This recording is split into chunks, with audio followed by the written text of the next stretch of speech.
Bienvenidos a su podcast favorito de la semana, Aerospace Podcast, donde hablaremos acerca de tecnología e innovación en la industria aeroespacial, creando los cimientos para llevar a México al espacio. Muy buenas tardes a toda la comunidad Aerospace. Mi nombre es Edric Uribe, soy ingeniero aeroespacial, visionario y emprendedor por parte de la Universidad Autónoma de Baja California. Formo parte de un grupo de profesionistas fundadores de Aerospace Cluster, liderando los más increíbles proyectos que llevarán a México al espacio. El día de hoy tenemos un episodio muy especial dentro de Aerospace Podcast. Consta de una plática entre ingenieros y profesionistas para poder destacar sus habilidades técnicas y de comunicación, logrando un alcance global que les permita entrar en el radar de grandes organismos, generando tracción en el ecosistema tecnológico para poder consolidar a México en el espacio. Nos acompaña desde León, Guanajuato, Juan Carlos Morales, co-host del programa para dar un poco de sazón a este episodio número 69 de Aerospace Podcast. Es ingeniero mecatrónico por parte del Tecnológico de Monterrey, apasionado por la robótica y los negocios. Juan Carlos, ¿cómo estás? ¿Qué tal, Edric? ¿Cómo te va? Pues muy bien, ya avanzando en todo un poco.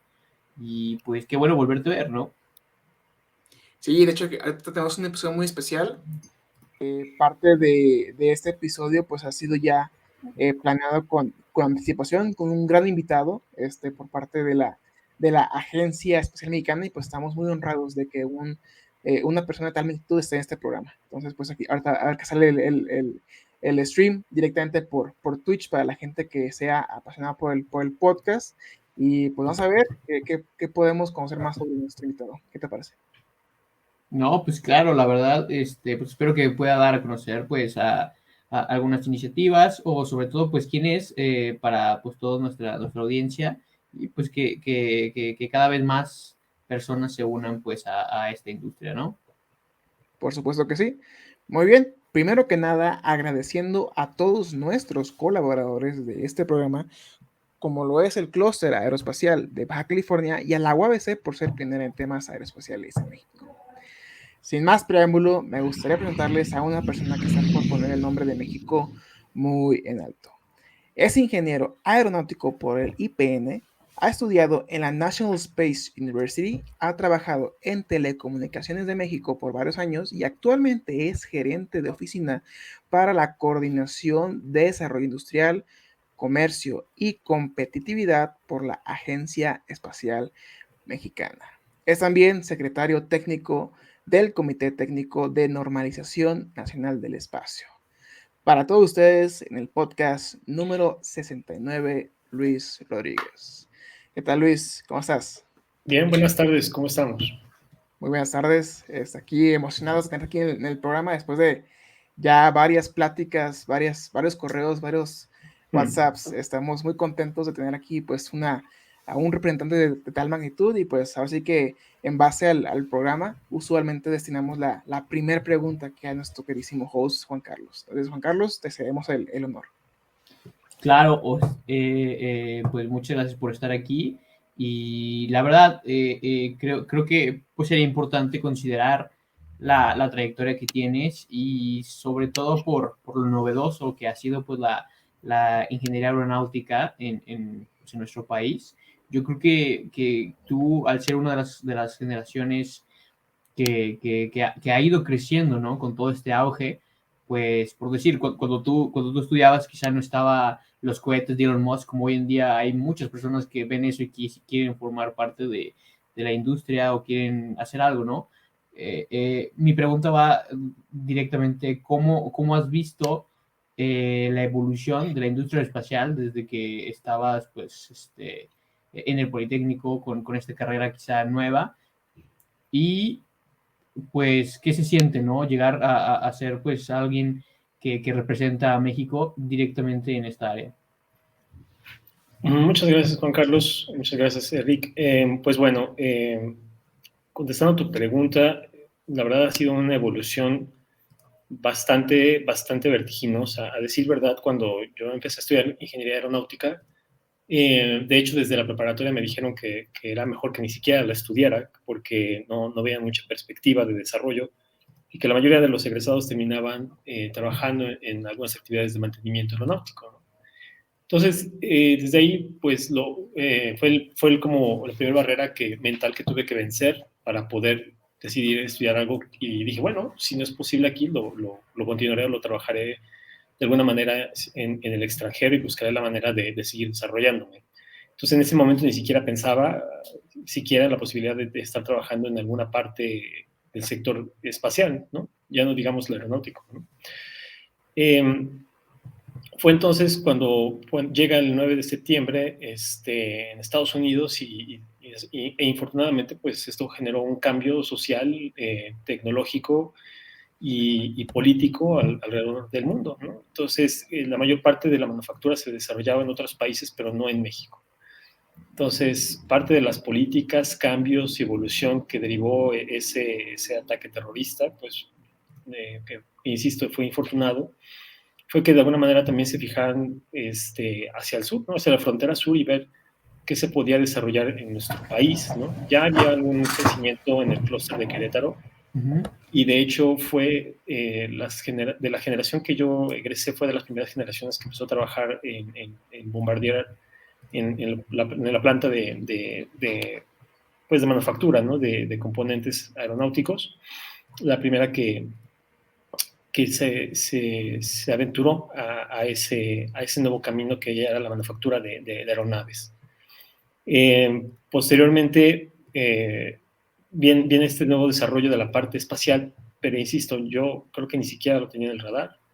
Tuve la oportunidad de hacer una estancia de 1 año en Rusia, en el Instituto de Química Mendeleev. Iba a estudiar la carrera de Ingeniería Aeronáutica ya, pero pues lamentablemente en aquel entonces llevaba apenas 12 años de crecimiento Rusia, postsoviético, y era muy precario las condiciones. Entonces yo decido regresar nuevamente al Instituto Politécnico Nacional a acabar carrera de Ingeniero Aeronáutico, y esta experiencia me abrió eventualmente muchas oportunidades.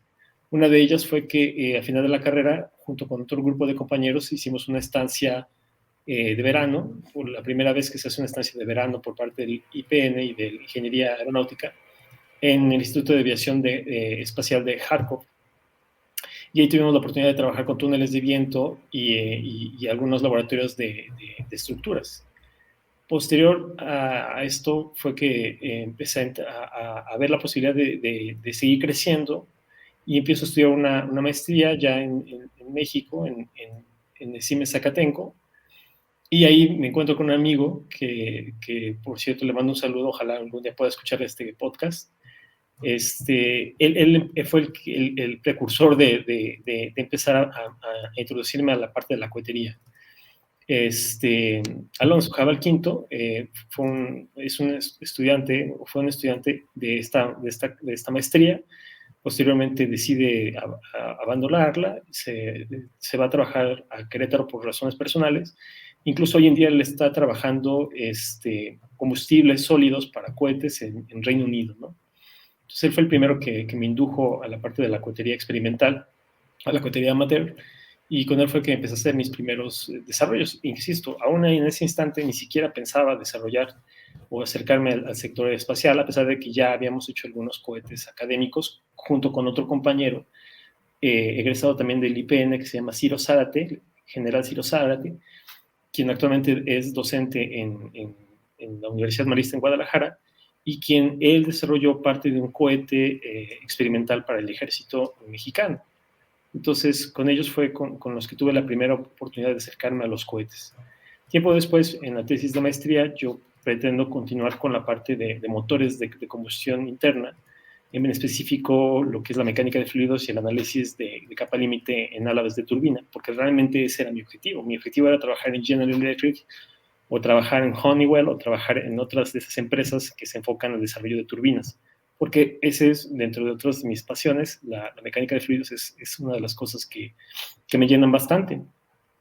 Ya casi al final de la maestría, surge por primera vez este acercamiento al sistema satelital mexicano, y bueno, ahí es cuando ya empiezo a ver más bien el crecimiento de toda esta industria espacial. Estamos hablando de hace 10 años prácticamente, Entonces, ahí es cuando empiezo a conocer de SpaceX, regresando a tu pregunta, de todas las demás empresas, y realmente es a través de Telecomunicaciones de México, este primer trabajo que tuve como analista de dinámica orbital, que me pude empapar con el desarrollo de todas estas nuevas tecnologías, ¿no? Durante ese tiempo, pues, fue que conocí, incluso tuvimos la oportunidad de hablar con gente de SpaceX dentro de los primeros personas o grupos de interesados en ver quién podía lanzar los satélites mexicanos. Estuvo SpaceX, incluso SpaceX propuso lanzarlo con Falcon Heavy al Morelos 3, pero dado que el Falcon Heavy no estaba listo, ni siquiera estaba aprobado, pues bueno, fue una de las razones por las cuales se descartó el lanzamiento de Morelos 3 desde Falcon Heavy, porque el Falcon 9 no tenía suficiente capacidad para poder darle suficiente capacidad de vida a ese satélite. Entonces, el crecimiento en los últimos 10 años ha sido brutal, ¿no? Es algo muy interesante. Están viviendo ahorita los jóvenes una etapa dorada, la verdad, que no sé cuánto tiempo se repita. Ojalá que esto dure otros 10, 20 años, pero este auge espacial yo creo que no se veía desde hace más de 30 años, ¿no? Entonces, es la respuesta que les podría dar.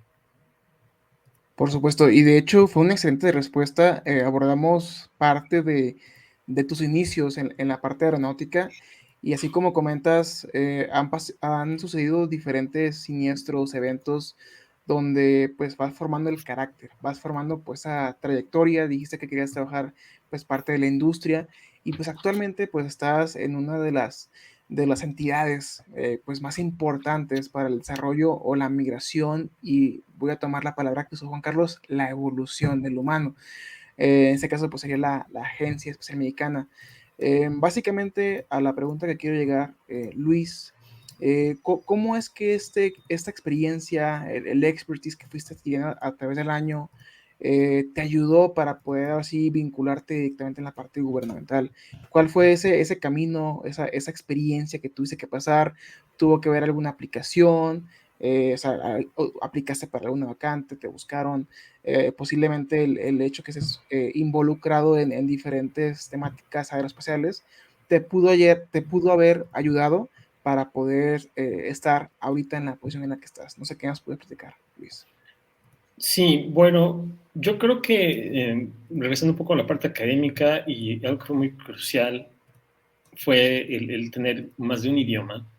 El haber tenido el ruso fue algo que me abrió la oportunidad de trabajar en Telecomunicaciones de México. A decir verdad, en Telecomunicaciones de México prácticamente fuimos solo 2 aeronáuticos o 3, si acaso, los que concursamos, y casi todos los demás eran personas de telecomunicaciones, mecatrónica y otras ramas, ¿no? Realmente muy pocos aeronáuticos estaban metidos en esta área. Y el hecho de que supiera el ruso, y el hecho de que México iba a lanzar en un cohete ruso uno de sus satélites, fue una de esas oportunidades que me permitió acercarme y ser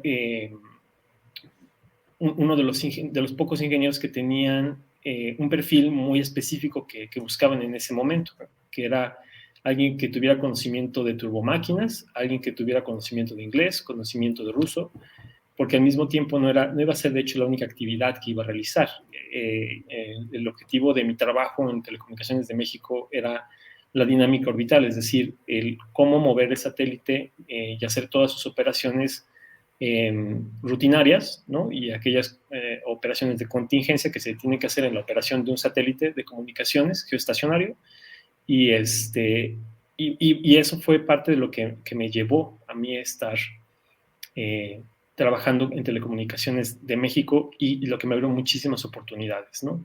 Entonces, ya con el ruso y el inglés, definitivamente se me consideró para entrar a muchas reuniones, lo que fue el kickoff, el Critical Design Review, el Preliminary Design Review, perdón, el Critical Design Review, y la aceptación del cohete para lanzamiento y la campaña de lanzamiento del cohete Proton M, pues prácticamente me tocó revisarlo, así como algunos peritajes de los cohetes que se cayeron en el intermedio. Entonces hay una serie de cosas que podríamos hablar otros 3, 4 capítulos, pero cuando uno como cliente, en este caso Telecomunicaciones de México, representando el gobierno de México, tiene que lanzar con un cohete ruso, y hay, por ejemplo, algún siniestro en el intermedio entre los cohetes que van a lanzar tu satélite, parte de las obligaciones es ir a revisar por qué falla uno de estos cohetes, y se hace una mesa de peritaje, ¿no? Finalmente esta mesa de peritaje da un veredicto, y esa información es la que va de manera pública, incluyendo a la gente que se dedica al aseguramiento. Entonces, los cohetes no están exentos del aseguramiento, los satélites no están exentos del aseguramiento, de hecho es una obligación del Estado asegurarlos. Y es parte del trabajo revisar si esto representa un peligro a futuro, y esto cambia el valor de las primas de los seguros, ¿no? Entonces, ese fue una de las cosas que yo creo que me llevó muy adelante, ¿no? Para eventualmente entrar a la agencia. Y bueno, dentro de la agencia pues tuve que hacer, creo que hasta 3 veces examen para poder ingresar. Realmente no fue sencillo estar o poder ingresar a la agencia en su momento.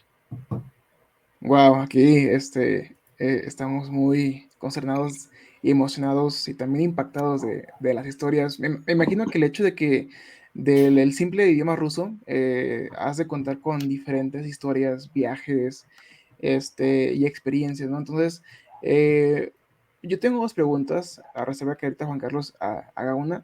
La primera de ellas, en ese tiempo, ¿tú qué pensabas acerca de los idiomas? ¿Por qué decidiste estudiar ruso?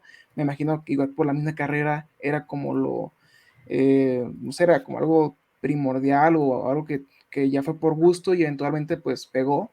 Entonces, ¿por qué decidiste estudiar ruso? Posiblemente sea muy obvio, pero me gustaría saber tu respuesta. ¿Cómo lo estudiaste y cuánto tiempo te tomó aprenderlo, Luis? Bueno, en aquel entonces Rusia, y todavía creo que hoy en día hacen algo muy similar, da becas a los estudiantes. De hecho, creo que es algo que pocos saben, pero hay un montón de becas y la mayor parte se desperdician. Y incluso hay ocasiones que simplemente la gente no aplica y se pierden ahí las becas. Ahora hay todo un proceso en Rusia para pedir las becas a través de, creo que, asociaciones en México. Una es Russo-Trudnichesva y creo que la otra se llama la Casa de Rusia en México o algo así. Entonces, y de hecho hay otra asociación que se llama ALAR, y ahora estas asociaciones hacen todo este proceso de guiar al alumno a la obtención de una beca. En la época en la cual yo lo solicité, básicamente era pararte a la embajada de Rusia y solicitar que tú querías aplicar a un programa educativo en Rusia, y revisaban tu promedio y otras cartas de aceptación y reconocimientos para poder viajar allá. ¿Por qué decidí? Bueno, pues tenía una inquietud desde muy joven de salir de mi país, ¿no? Quería salir, quería conocer otras partes del mundo. E infortunadamente yo recuerdo que lo que primero que me topé fue con una negativa cuando pedí la visa norteamericana, hace muchos años.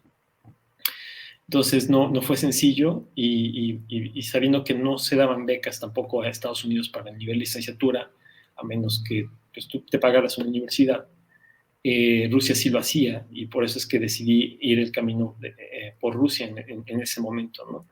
Porque era una opción, e incluso diría hoy en día, pues sigue siendo una opción. Incluso hoy hay cambios ya en la estructura educativa en Rusia. Rusia ha cambiado mucho en los últimos 20 años desde que yo fui. Incluso ahora podría recomendar Rusia que fuera la gente. Y el cómo lo aprendo, pues fue irme allá. Durante un año te enseñan ruso en el prefacultativo, se llama en ruso Подготовительная fakultiet, y te toca estudiar de 7 de la mañana a 7 de la noche, de lunes a sábado, incluyendo lo que son días festivos, el ruso. Entonces estudias ruso, matemáticas, física, química, dibujo técnico, historia, deporte, y no me acuerdo qué otra materia, pero son como 7 materias básicamente. Y ahí se califica del 1 al 5, donde 5 es 10, 4 es el equivalente a 8, 3 es suficiente, 6 y 2 está reprobado, ¿no?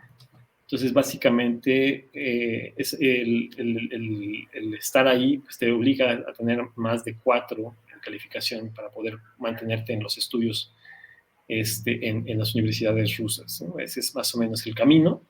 y pues la fuerza, ¿no? La obligación de querer comer y salir y buscar algo de comida es lo que te obliga a aprender el idioma lo más pronto posible, en realidad, ¿no? Por supuesto. Fíjate que me llama mucha atención esa parte de estudiar casi 12 horas al día, diferentes materias. Es un curso completamente intensivo. Así es la forma, digamos, pues idónea de que la gente pueda aprender un idioma en un lapso menor a, no sé, 4 años. Entonces, pues la verdad, ¿qué fue el impacto a corto plazo, Luis? Ya nos contaste que pues tuviste la oportunidad de participar en diferentes sesiones, eventos y reuniones con gente importante para el análisis de diferentes factores de la industria aeroespacial gracias al ruso. Pero ahora sí que estando aquí en México, ¿cuál fue ese primer impacto que tú sabes que ya sé ruso? ¿De qué manera puedo sobresalir o generar ese diferenciador con el resto de profesionistas en la parte aeronáutica o aeroespacial, Luis? Bueno, creo que fue buscar estas oportunidades, ¿no? Las oportunidades de trabajo, y dentro de las oportunidades de trabajo ir abriéndome estas oportunidades. Aquí en el Instituto Politécnico Nacional había muchos profesores, en principio, que son eh, pues migrantes, ¿no? Migrantes de las exrepúblicas soviéticas, de Rusia, de Ucrania, incluso estudié con profesores que estudiaron en la época soviética. Entonces eso, pues, de alguna forma, quieras o no, genera cierta empatía, ¿no? Por los profesores y la gente con la que estás estudiando, porque conoces un poco de su idioma y su cultura. Entonces ese fue el primer acercamiento o el primer cambio que tuve. Y el segundo, pues bueno, cuando trabajé en Telecom, definitivamente por el antecedente que ya mencionaba, pues estuve muy ligado a lo que es el trabajo de revisar la información técnica que venía en ruso y toda la parte del desarrollo del lanzamiento, incluso participar en la campaña de lanzamiento y en eso que a algunos les gusta mucho, ¿no? que parece como un sueño guajiro, que es estar en una cuenta regresiva de un lanzamiento, ¿no? Participar en el script y ser parte o representar al cliente. Eso fue parte de las cosas que impactó. Y posteriormente en la agencia, pues he tenido la oportunidad de trabajar algunos proyectos y estar en acercamiento um,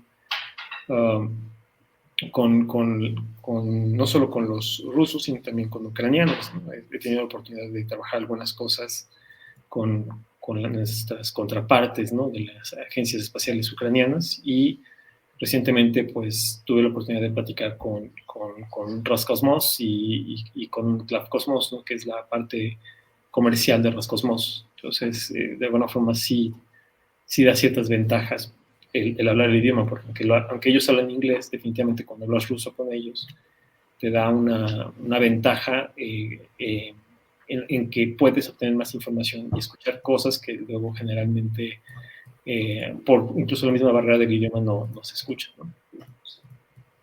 Por supuesto, Luis. Muy bien. Yo tengo una última pregunta antes de ceder aquí la palabra al co-host también, Juan Carlos. Dentro de las muchas o pocas experiencias que tuviste para hacer tus viajes, ahora sí que usando la palabra, pues, de negocios, ¿no? Alguna que te haya quedado como muy marcada, ahora sí que dices, wow, o sea, ¿cómo? O sea, estoy viviendo esto gracias a lo que he logrado en mi vida, gracias a mi preparación, no puedo creerlo, y que realmente, pues, haya marcado completamente tu vida.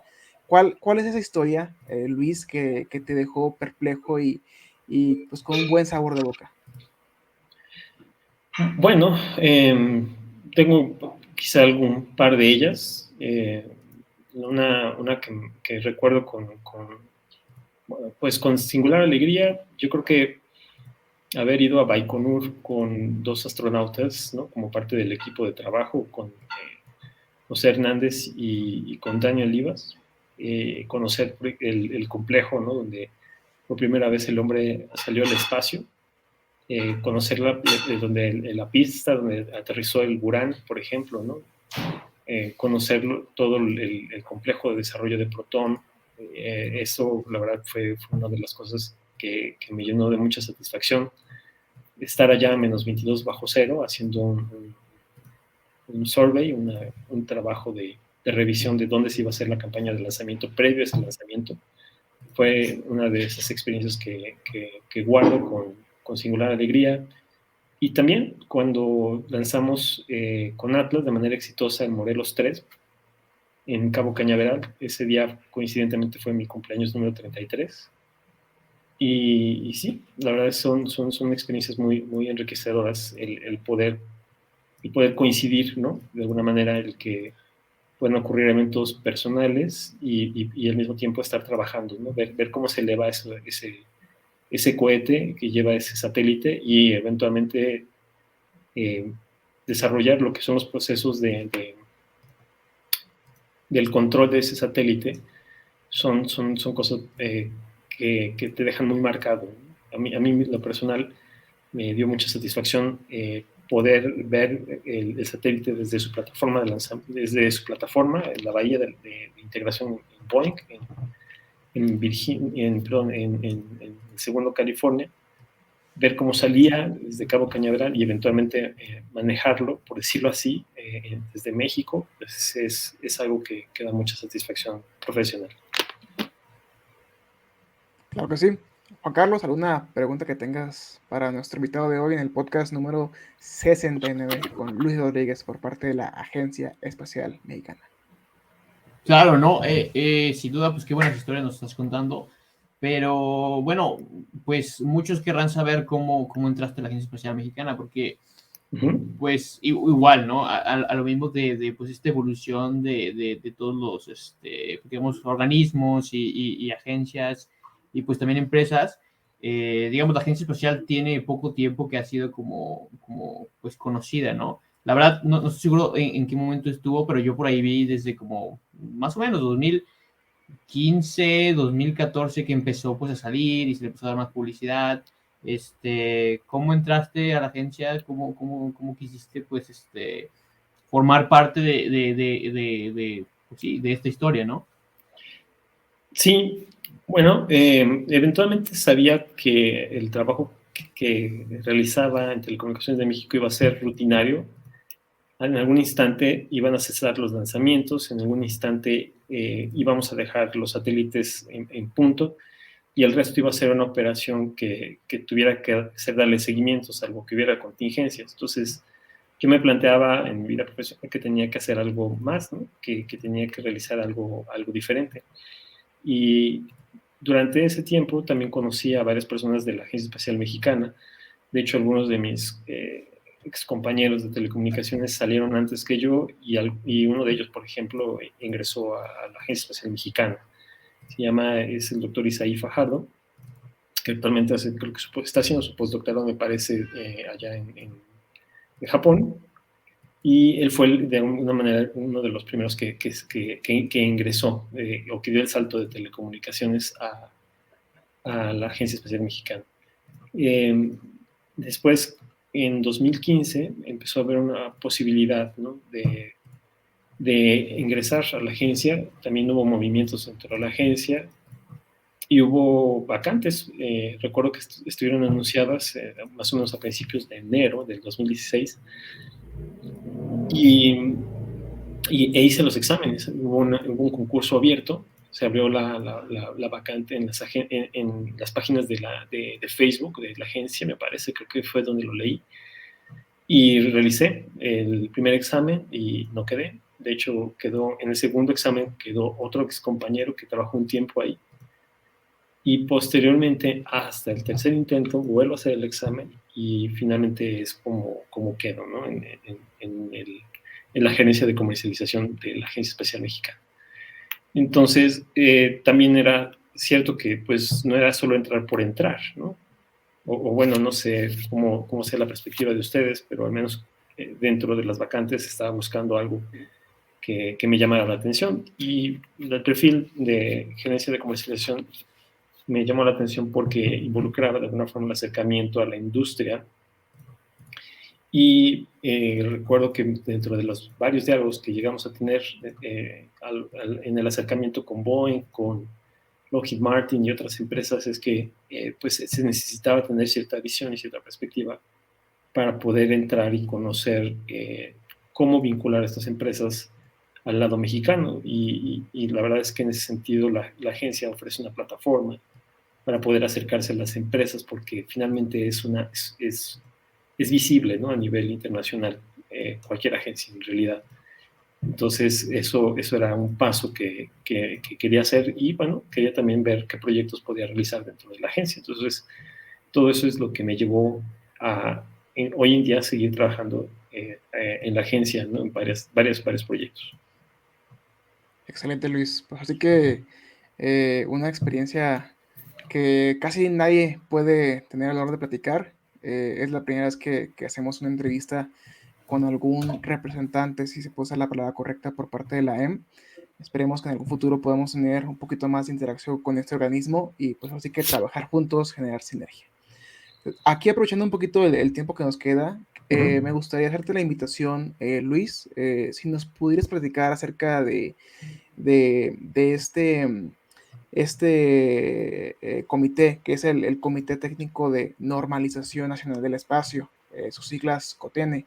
¿Qué nos puedes compartir? Así que lo que gustes compartir con la audiencia que te escucha aquí en el podcast por Spotify, Amazon, por Facebook, YouTube y por Twitch en vivo e indirecto. Con gusto, pues mira, el Comité Técnico de Normalización Nacional del Espacio nace más o menos en 2000, si no me equivoco, fue 2016, prácticamente el mismo año que yo ingreso a la agencia, pero un par de meses antes. Finalmente, el comité cumple una función que está en la ley que crea la Agencia Espacial Mexicana, que es darle certeza a la parte de la estandarización y normalización del segmento espacial en México. Entonces, durante un par de años se cabildeó la posibilidad de cómo revisar estos temas. Finalmente, la Dirección General de Normas, que pertenece a la Secretaría de Economía, pues es la que se encarga de revisar todos los temas de los comités técnicos de normalización en el país. Entonces, la agencia pues realiza todos los procesos, digamos, que marca la ley para que se pueda constituir el comité técnico. Y ya el comité como tal lo que realiza desde entonces y hasta hoy en día es la revisión de normas. E igual la ley, antes era la Ley Federal de Meteorología y ahora es la Ley de Infraestructura de la Calidad, marca que tiene que haber una armonización entre las normas o estándares internacionales y las normas mexicanas. ¿Qué quiere decir armonización? Quiere decir que finalmente el país firma tratados de comercio, firma tratados con otros países y para que el producto que tú desarrolles en México sea compatible con otros productos extranjeros o sea competitivo, tienen que estar a la par, ¿no? Entonces no puedes crear algo que sea diferente. Es de ahí la estandarización y la normalización de los productos y servicios, ¿no? O pruebas de laboratorio. Y ese es el objetivo de este comité, es poder normalizar tanto los productos, servicios, pruebas de laboratorio del segmento aeroespacial para México, ¿no? Entonces, ese es como comienza. Y la primera norma mexicana que sacamos adelante fue con apoyo del Instituto Politécnico Nacional, que fue la norma que regula la geometría o el tamaño de los CubeSats, ¿no? Esa fue la primera que lanzamos.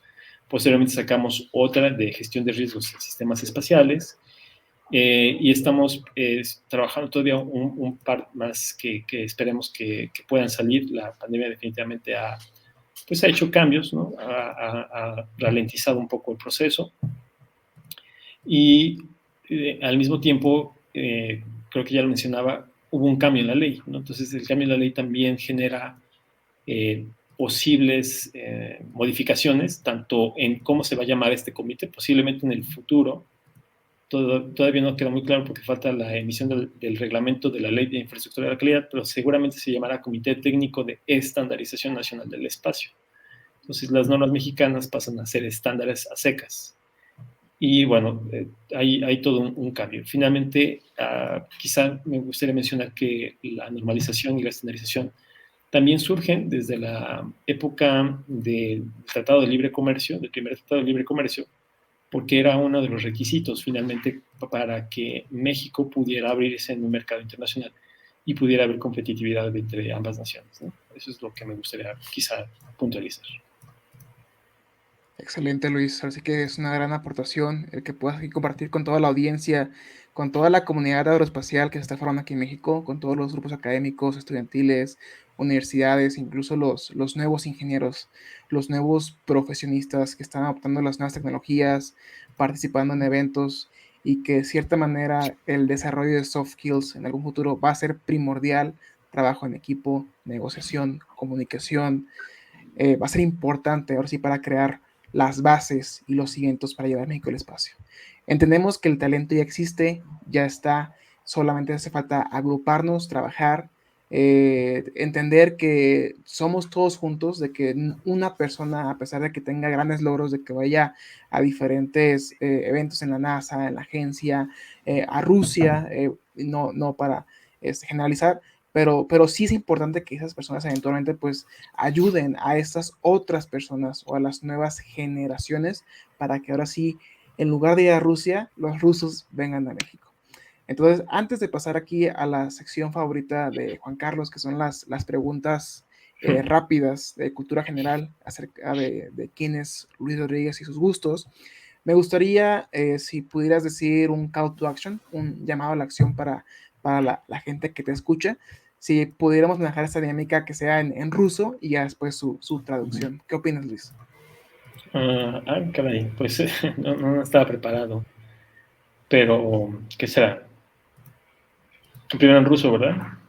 Como gustes. Ok. Bueno, я думаю, что если тебя интересует учить о космосе, ты должен работать очень сильно. Y eso es algo así como, si tú quieres trabajar en temas del espacio, tienes que trabajar muy duro, ¿no? Excelente. Muy bien. Pues vamos a abrir aquí las preguntas finales de cultura general con Juan Carlos. Juan Carlos, adelante.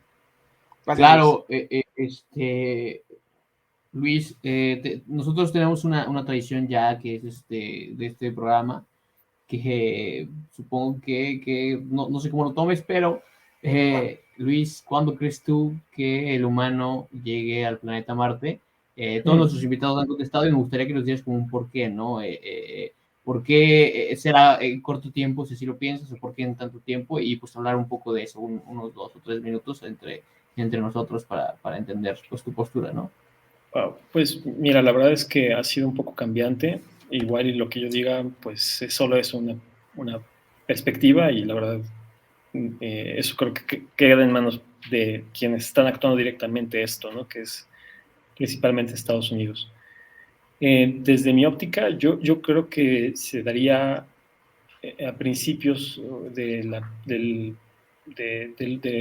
2000, entre 2030 y 2035, quizá por ahí pueda darse este momento para la humanidad de ver a un humano, sea hombre o mujer, en Marte, ¿no?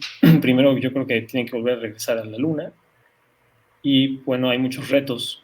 ¿Por qué? Bueno, técnicamente muchísimos, y ustedes pueden ver un montón de documentales, los que quisieran, hay en Netflix, en YouTube y donde sea, y bueno, para no ser tan aburrido esto, pues bueno, está la radiación. Finalmente, todas las naves que van hasta allá están sometidas a un alto nivel de radiación. Los vehículos tienen que tener todo lo necesario para que vayan allá. En el viaje más corto, pues creo que son 9 meses de ida y otros 9 meses de regreso. Entonces estamos hablando casi de 2 años, más el poco tiempo que puedan estar allá. Entonces son muchos retos para que el humano llegue allá y también habrá que pensar realmente cuánto tiempo va a estar sobre la superficie marciana, ¿no? Por todo el tema de que no hay una atmósfera y una magnetosfera que proteja a los astronautas en el espacio. Desde mi perspectiva, creo que hay, y mi experiencia en la parte dinámica y tal, creo que hay formas más elegantes de llegar a Marte que con un solo cohete de un solo golpe. De hecho, creo que ahí hay dos visiones encontradas. Está la visión de Elon Musk de lanzar un solo cohete masivo para llegar a Marte, y está la visión de las otras empresas que no son el New Space, pero ya son empresas que tienen muchos años, como Lockheed Martin, como Boeing, que quieren lanzar una misión a la Luna, posiblemente buscar si hay agua en la Luna, confirmar que hay agua en la Luna, y a partir de que si encuentras agua en la Luna puedes tener combustible para cohetes, puedes tener hidrógeno, oxígeno, criogenizarlo y enviarlo a un punto de Lagrange, que son estos puntos donde el valor gravitacional es muy cercano a cero, y entonces lanzar los cohetes desde un punto donde la gravedad no es tan invasiva como la Tierra, ¿no? Entonces, de hecho, le llaman cislunar. Lockheed Martin, creo que me parece, le llama cislunar. Y ese es otro camino, que no es necesariamente el camino más, pareciera no más corto, porque finalmente los cohetes y los vehículos tienen que hacer muchos movimientos, aprovechar la asistencia gravitacional de la Luna, de la Tierra y de estos puntos para poder llegar hasta allá en el menor tiempo posible. Y también hay cosas técnicas que no se han explorado hoy en día. En matemáticas existe, le llaman órbitas de mínima energía. Técnicamente incluso se podría llegar a Marte cualquier época del año, y los cohetes van haciendo una cosa medio extraña en el espacio. No hacen órbitas rectas o curvas como la gente pudiera visualizarlo comúnmente. De hecho, hacen varias cosas extrañas. Pero, por ejemplo, una misión que aprovechara una órbita de mínima energía todavía no se ha hecho siquiera hoy en día, ¿no? No se ha probado ese concepto. Entonces, hay varias formas de llegar a Marte, y creo que, bueno, los retos van de eso, ¿no? Excelente. Si nos pudieras comentar, Luis, un mes y un año para la quiniela, lo estamos apuntando, ¿cuál sería? No tiene que ser exacto, no te preocupes. Un mes y un año. Yo diría que 2032 y quizá agosto, no sé, se me ocurre. Excelente, muy bien. Oye, Luis, ¿y cuál sería tu comida favorita y tu película favorita? Es una buena pregunta. Yo creo que hace mucho tiempo que no me hacían esa pregunta. Pues yo creo que definitivamente algo que me gusta mucho es la cochinita pibil. Es uno de mis platillos favoritos. Película favorita. Pues, híjole, también pones difícil esta pregunta. Hay muchas películas muy buenas. Pero bueno, si ponemos espacial,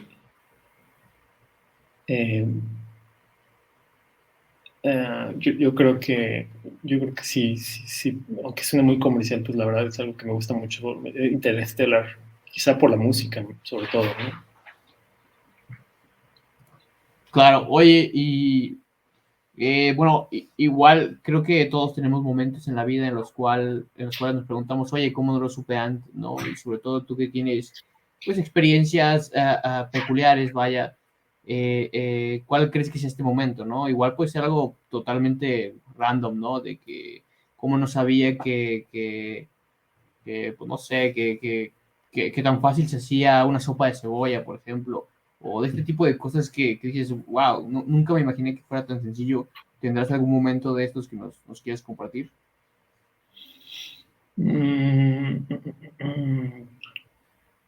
Wow.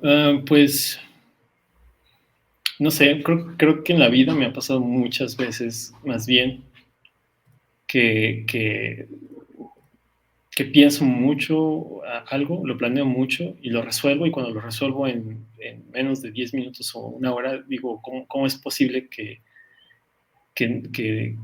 lo haya podido hacer en tan poco tiempo, ¿no? Pero bueno, a lo mejor eso tiene que ver con la forma de pensar o estructurar de cada quien, ¿no?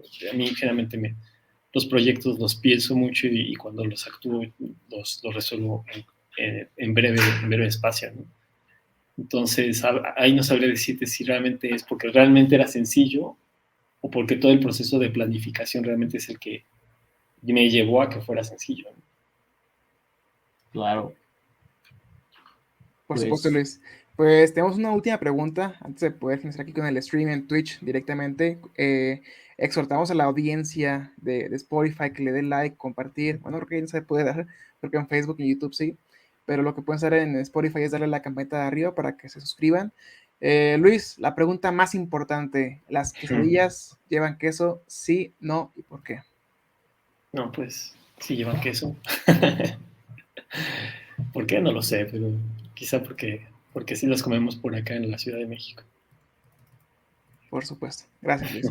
Pues ahora sí que este fue el episodio número 69 con Luis Rodríguez, representante de la agencia espacial mexicana, si se puede usar el término. Ahí siempre se trata de manejar pues políticamente correctos los términos, pero pues en este caso pues sí, tiene el honor de poder colaborar o trabajar junto con ellos. Entonces, Luis, ¿algún comentario final antes de poder finalizar con este podcast? ¿Algo que es compartir? ¿Algo que te hayas quedado guardado? ¿Algo que no te hemos preguntado antes de poder finalizar? Pues sí, yo creo que un poco de la cohetería experimental, que creo que es materia de ustedes, que les gusta muchísimo y que de hecho por eso es que nos conocimos allá en Baja California el año pasado. Pues actualmente estamos trabajando la forma de regular el proceso de los cohetes amateurs en México. Hemos tenido algunos diálogos ya con la Agencia Federal de Aeronáutica Civil y esperamos que en breve podamos tener quizá un boletín, es una de las intenciones, así como ocurrió hace 10 años con los drones. Y ojalá que también esta información que podamos publicar no se convierta pues en letra muerta, que la podamos seguir. Y sobre todo porque yo sé que muchos de los escuchas les gusta la cohetería experimental, ¿no? Entonces, al igual que ustedes, yo también empecé a hacer cohetería experimental un poco en la clandestinidad. Y yo creo que ya después de 15 años que empecé por ese camino, es necesario, por el bien de todos, tener un marco que nos permita trabajar de manera formal y que también esto le dé seriedad, porque si seguimos trabajando de esa manera, no damos o no estamos enviando un buen mensaje, ¿no? de que queremos hacer las cosas bien y que tenemos la capacidad de hacerlo. Entonces, espero que en los próximos meses podamos estar hablando un poco más de esto y que se pueda ir formalizando. Entonces, parte también del trabajo que hacemos ahí en el COTENE, hay un grupo de entusiastas que también están trabajando temas de plataformas de lanzamiento. Y México geográficamente te permite hacer lanzamientos en órbitas polares. Creo que alguna vez ya lo habíamos dialogado allá en Baja California. Y a veces eso también puede ser otro tema de otro momento, que es, permítanme, dejen que pasen los tamales oaxaqueños. No te preocupes, es parte del podcast. No del folclore mexicano. Bueno, después del comercial, a veces solo se piensa que se tiene que lanzar a través del Ecuador. Y claro, el Ecuador es muy útil cuando quieres alcanzar ciertas velocidades a órbitas geoestacionarias, ¿no? Entonces hay un componente del vector de la velocidad de la Tierra que te apoya o que te sirve, ¿no? Para lanzar los cohetes. Pero también es cierto que existen órbitas polares, ¿no? Y a veces esas son las que menos tenemos en la mente como ingenieros, ¿no? Hoy en día, pues se requieren más sitios de lanzamiento o más lanzamientos para este tipo de nuevas constelaciones que están surgiendo, tanto de comunicaciones como de observación de la Tierra. Entonces, sobre todo para observación de la Tierra se requieren lanzamientos vía órbitas polares y en ese sentido México ahí podría tener una oportunidad de crecimiento, ¿no? en ese tipo de desarrollos. Entonces, ojalá, ¿no? Yo al igual que ustedes espero que un día podamos tener una industria madura y que podamos ver algún día despegar un cohete desde el país, ¿no? Eso sería fabuloso. Sería asombroso. Gracias, Luis, por compartir tus experiencias y tus comentarios y tus opiniones. Claro que de tu punto de vista. Te agradezco bastante.